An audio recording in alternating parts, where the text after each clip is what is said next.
Hello friends, आजच्या व्हिडिओमध्ये आपण इंटिग्रेशनचा पुढचा क्वेश्चन बघत आहोत. क्वेश्चन काय दिला आहे बघा, इंटिग्रेशन ऑफ. आता सर्वात पहिले याच्यामध्ये किती फंक्शन आहे ते आपण बघूया. इथं मला दिसतंय बघा, फंक्शन नंबर 1, फंक्शन सेकंड आणि फंक्शन नंबर 3. हे टोटल 3 फंक्शन दिलेले आपल्याला. आणि त्यानंतर मी तुम्हाला सांगितलं आपण काय बघायचं, त्याच्यामध्ये रिलेशन काय 3 फंक्शनमध्ये. इथे प्लस आहे, इथे प्लस आहे. त्यामुळे आपण रूल नंबर सेकंड वापरणार आहे आपला. जर इंटिग्रेशनमध्ये प्लस किंवा मायनस असेल तर आपण काय करतो, त्याचं सेपरेट इंटिग्रेशन घेतो. ही आपली झाली स्टेप नंबर फर्स्ट. त्यानंतर काय करायचं, आता जो काही क्वेश्चन दिला आहे त्याला आपण लेट आय मानून घ्यायचं. Let I equals to integration आणि मग दिलेला function question as it is आपण लिहिला आणि त्याच्यापुढे dx लिहितो. dx दिलेला असतो. त्यानंतर आता आपण रूल नंबर सेकंड ॲप्लाय करणार आहे.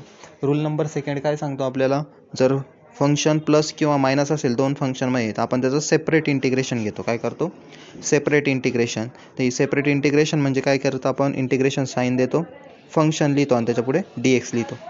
आता मध्ये प्लस असेल तर आपण प्लस घेतो. इथं प्लस होतं म्हणून इथं काय घेतलं आपण, 2 ठिकाणी प्लस घेतलं आहे. आणि तिन्ही फंक्शन बघा, हे फंक्शन पहिलं, हे फंक्शन सेकंड, फंक्शन थर्ड आपण सेपरेट केलं.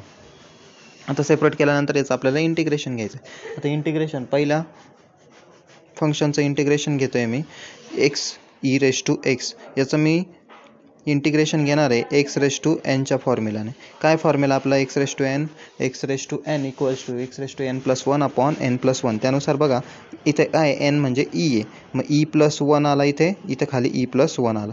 त्यानंतर सेकंड फंक्शन आपलं ई रेस टू एक्स. सगळ्यात सोपं फंक्शन आहे आपलं ई रेस टू एक्सचं. फंक्शन काय असतं, e raise to x, integration e raise to एक्सचं ई रेस टू एक्स, ते डायरेक्ट आपण लिहून टाकलं इथं. आणि त्यानंतर उरलं काय आपलं,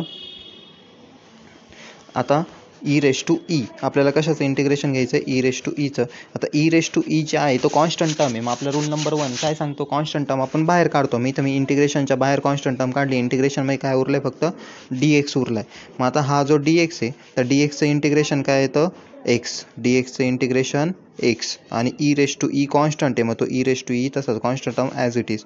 मग अशा प्रकारे आपलं इंटिग्रेशनचा ॲन्सर आलेला आहे. आय इक्वल्स टू, हे झालं आपलं ॲन्सर. आणि शेवटला आपण काय करतो, प्लस सी लिहितो. तर इथं प्लस सी लिहिलं, हे आपलं आहे फायनल ॲन्सर.